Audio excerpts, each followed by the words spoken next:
ज़िंदगी में रोकने टोकने वाला कोई है तो उसका एहसान मानिए, क्योंकि जिन बगीचों में माली नहीं होते ना, वो बाग जल्दी उजड़ जाते हैं। जीवन में बुराई अवश्य हो सकती है, मगर जीवन कभी बुरा नहीं हो सकता। जीवन एक अवसर है श्रेष्ठ बनने का, श्रेष्ठ करने का और श्रेष्ठ पाने का।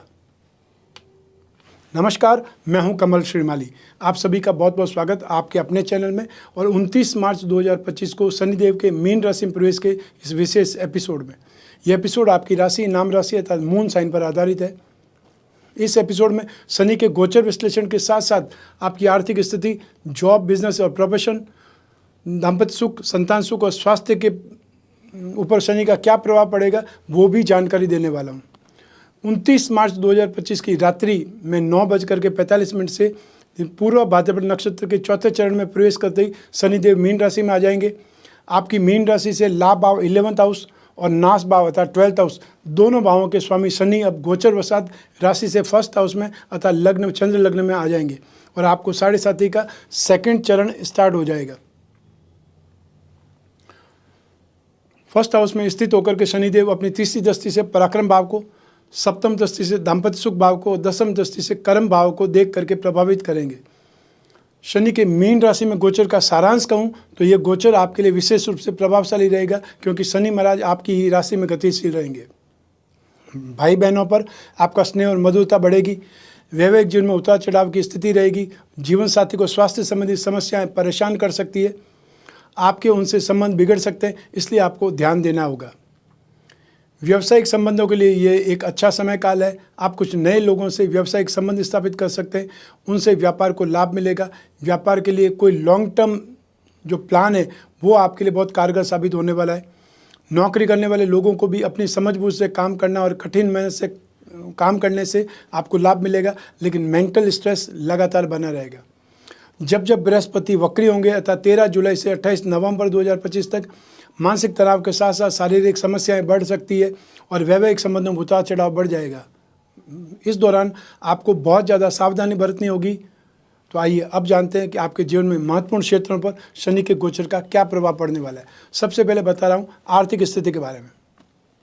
मीन राशि में शनिदेव के गोचर काल में आपको आर्थिक स्थिति में बहुत हद तक सुधार देखने को मिलेगा। इस समय काल में आय से संतुष्टि मिलेगी और जो भी प्रयास करेंगे उससे कुछ न कुछ लाभ जरूर होगा। साथ ही साथ इन्वेस्टमेंट से भी लाभ होगा। जो व्यापारी हैं उनके लिए समय की सूचना बहुत काम की है।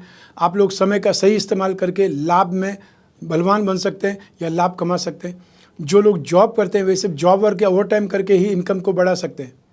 वहीं 14 मई से आपको सावधानी से आर्थिक स्थिति को मजबूत बनाए रखने के लिए खर्चों पर नियंत्रण और आमदनी बढ़ाने के ज़्यादा प्रयास करने पड़ेंगे। लेकिन जब शनि वक्री होंगे अर्थात 13 जुलाई से 28 नवंबर तक, तब आप बहुत बड़ी फाइनेंशियल टेंशन में फंस सकते हैं। आपको अपने सोचे समझे जो काम है उसमें नुकसान होता दिखाई दे सकता है और आपको आर्थिक रूप से ये समय काल कमज़ोर बना सकता है। शनि की सरस्वती तो यों भी जीवन में घोर संघर्ष का निर्माण करती है। आप अपने दैनिक खर्चों को नियंत्रित नहीं कर पाने की वजह से आर्थिक तंगी में आ सकते हैं। घर में रोज़ पैसों को लेकर के तनातनी चलेगी। ऐसे में आप खुद को निराश महसूस कर सकते हैं। तो आइए अब बात करते हैं आपके जॉब, बिजनेस या प्रोफेशन की। शनि के मीन राशि में गोचर से नौकरी पेशा लोग अपने कैरियर में बहुत मेहनत करेंगे और उससे जल्द से जल्द सफलता मिल सकती है। टेक्निकल लोगों के लिए गोचर बहुत प्रभावशाली साबित होगा। फाइनेंस सेक्टर में जॉब करने वाले लोग भी कैरियर पर फोकस करके फ़ायदे में रहेंगे। आपको पॉजिटिव रिजल्ट्स मिल सकते हैं। जो जॉब स्विच करना चाहते हैं उन्हें जल्दी फैसला लेना चाहिए, अन्यथा आप अदर में लटक जाएंगे। जो भी फैसला करें बहुत सोच समझ करके करें। लेकिन जब भी शनि वक्री होंगे अर्थात 13 जुलाई से 28 नवंबर तक, तब आपके गुस्से से कोई परेशानियां पैदा होने लगेगी। साथ में काम करने वाले लोग ही आपके विरोधी हो जाएंगे, अपमानित करने का, साजिशों में फंसाने का काम करेंगे। इन स्थितियों से बचना बहुत ज़्यादा ज़रूरी होगा। आप अपने कैरियर से जुड़े महत्वपूर्ण फैसलों में जल्दबाजी कर सकते हैं। जॉब स्विच करने की गलती शनि के वक्री समय में मत कीजिएगा। यात्राओं में नुकसान भी होने वाला है या हो सकता है। अब बात करते हैं व्यापारियों की। मीन राशि में शनि के गोचर काल में लेन देन में, ट्रेडिंग में ज़्यादा सफलता मिलेगी। इस गोचर में metals, chemicals, pharma, tyre, petroleum product का काम करने वाले लोगों को ज़्यादा फायदा मिलेगा। मैन्युफैक्चरिंग इंडस्ट्री ग्रो करेगी। यदि आप अपने व्यापार का दायरा बढ़ाना चाहते हैं तो ये आपके लिए सही अवसर साबित हो सकता है। व्यापार में सही जगह इन्वेस्टमेंट करने पर कई गुना ज़्यादा फायदा मिल सकता है। आप अपने बिजनेस में नए नए प्रोडक्ट जोड़ करके भी कामकाज को बढ़ा सकते हैं।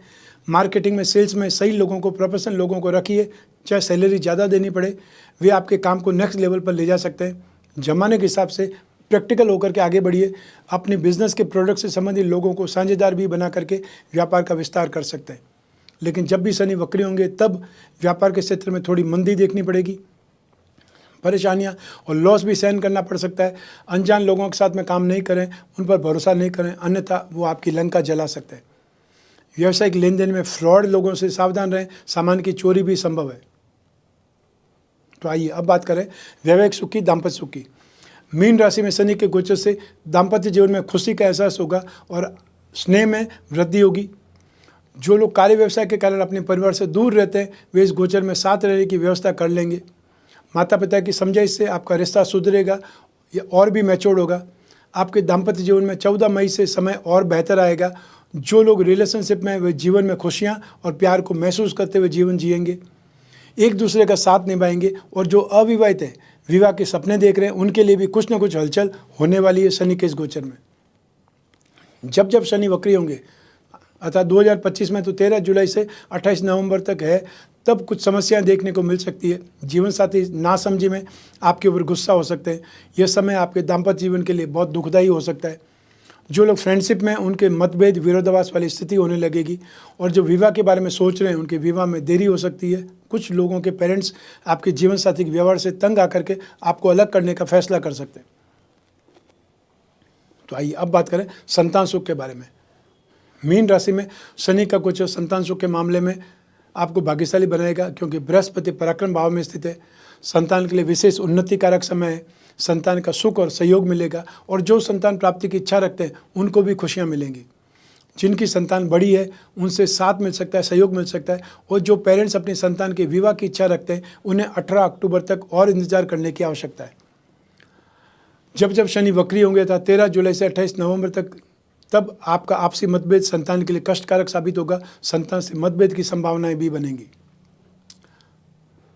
आइए अब बात करें आपके स्वास्थ्य की।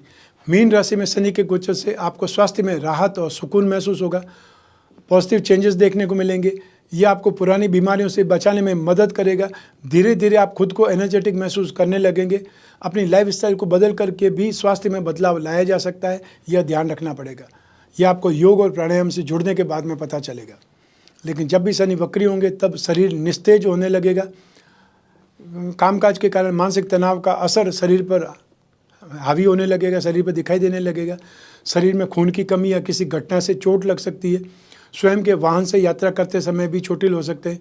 यह वक्री शनि का समय काल 138 दिन का है। इस समय काल में आप योग और प्राणायाम को नहीं छोड़ें, यह दोनों आपको बहुत जल्दी रिकवरी देंगे।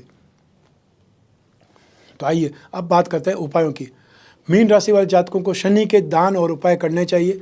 मीन राशि वाले जातक काले उड़द की दाल, सरसों का तेल, लोहा, काला कपड़ा, काला तेल, चमड़े से बनी कोई वस्तु आदि का शनिवार को सूर्योदय से 1 घंटे के भीतर भीतर दान करें। इसे शनि की होरा काल में दान देना कहा जाएगा, ताकि शनि के अशुभ प्रभाव में कमी आएगी। प्रत्येक शनिवार को वट वृक्ष या पीपल के वृक्ष के नीचे सूर्योदय से पूर्व आपको तेल का दीपक प्रज्वलित करके शुद्ध दूध और जो पुष्प आदि धूप आदि है वो अर्पित करना चाहिए। अगर हो सके तो थोड़ी देर के लिए वहीं पर शनि मंत्र का जाप भी करें। शनिवार के दिन बंदरों और काले कुत्तों को लड्डू खिलाने से शनि के कुप्रभाव का शमन हो जाता है, ऐसी मान्यता है।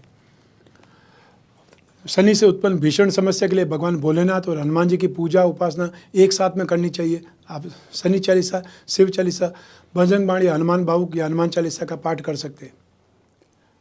मछलियों को आटे की गोलियां खिलाएं या मछलियों को चारा डालें। शनि पिरामिड या नवग्रह दोष निवारक पिरामिड अपने शयन कक्ष में जहाँ आप सोते हैं उसके आसपास रखें। इससे माइंड, बॉडी और सोल ट्यून अप होने का आपको सहायता मिलेगी, सहारा मिलेगा।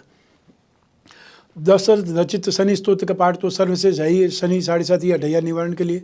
यदि वो नहीं कर पाएँ तो नित्य शनि चालीसा या शनि मंत्र का जाप करें। शनि का एकाक्षरी मंत्र है ओम सम शनिश्चराय नमः, और शनि का बीज मंत्र है ओम प्राम प्रीम प्रोम सह शनि नमः। जो माँ गायत्री के उपासक हैं वो शनि के गायत्री मंत्र का जाप कर सकते हैं। ओम भग भवाय विद्महे मृत्यु पुरुषाय धीमहि तन्नो शनि ही प्रचोदयात्। शनि दोष निवारण कवच बना करके या नवग्रह दोष निवारक कवच बना करके भी धारण किया जा सकता है। शनि दोष निवारण में नित्य शिवलिंग पर जल चढ़ाना, महामृत्युंजय मंत्र का जाप करना बहुत ज़्यादा शुभ माना गया है। जितना भी हो सके, जितना भी आपकी पॉकेट अलाउ करे, वो शनि शांति के उपाय आप निरंतर जरूर करें, करते रहें। ये था शनि का मीन राशि में गोचर फल। आपकी जन्म कुंडली में चंद्रमा के आधार पर मैं बताया है। आप चाहें तो अपनी जन्म कुंडली के संदर्भ में इस गोचर फल को और सटीकता से जान सकते हैं, क्योंकि जन्म कुंडली आपकी अपनी है और आपकी अपनी बर्थ डिटेल से ही बनती है। लेकिन जब जीवन में समस्याएं ज़्यादा हो, भविष्य में झांकना हो, कोई बहुत बड़ा डिसीजन लेना हो, तो अपनी जन्म कुंडली का विश्लेषण करवा कर ही आगे बढ़ना चाहिए। क्योंकि यदि समय अच्छा आने वाला है तो आप उत्साह में और ज़्यादा काम करेंगे, एनर्जेटिक रहेंगे। और यदि समय प्रतिकूल है, नेगेटिव है, तो आप उस नुकसान से बचने का एफर्ट करेंगे। जितना नुकसान से बच जाएगा वो आपका गेन होगा, प्रॉफिट होगा। तो ऐसी स्थिति में जब भी जिज्ञासा हो अपनी जन्म कुंडली विश्लेषण की, आपको टेलीफोनिक कंसल्टेंसी या वीडियो कॉन्फ्रेंसिंग के लिए स्क्रीन पर दिए हुए नंबर पर संपर्क करके अपॉइंटमेंट फिक्स करना है। हमारे टीम मेंबर्स आपकी पूरी सहायता करेंगे, अपॉइंटमेंट देने से लगा करके बात करवाने तक। आप और मैं ही बात करेंगे, बीच में तीसरा कोई भी नहीं होगा। ऐसी स्थिति में आप अपनी पर्सनल से पर्सनल प्रॉब्लम भी शेयर कर सकते हैं, डिस्कस कर सकते हैं। आप कोई भी कंट्री में रहते हो, कोई भी शहर में रहते हो, आप अपने घर की चार दीवारी में बैठे बैठे ही अपनी जन्म कुंडली का विश्लेषण करा सकते हैं। और हमेशा ध्यान रखिए कि जिसको आप जानते हैं, जो अनुभवी है, उससे डिस्कस करने से ही समस्याओं का समाधान निकल सकता है। आप कोई भी वेबसाइट पे जा कर के या फ्री चैटिंग में अपनी समस्याओं का समाधान प्राप्त कर लेंगे, ऐसा होने वाला नहीं है। जो भी टोने टोटके हैं वो आपको जो टेम्परेरी राहत दे सकते हैं, जो परमानेंट राहत है वो वैदिक उपायों से ही मिल सकती है। मैं कामना करता हूँ कि आप स्वस्थ रहें, प्रसन्न रहें, सुरक्षित रहें। अपना और अपने परिवार का बहुत बहुत ख्याल रखें। आप सभी को मेरा नमस्कार, बहुत बहुत शुभकामनाएं। ईश्वर आपकी रक्षा करे। धन्यवाद।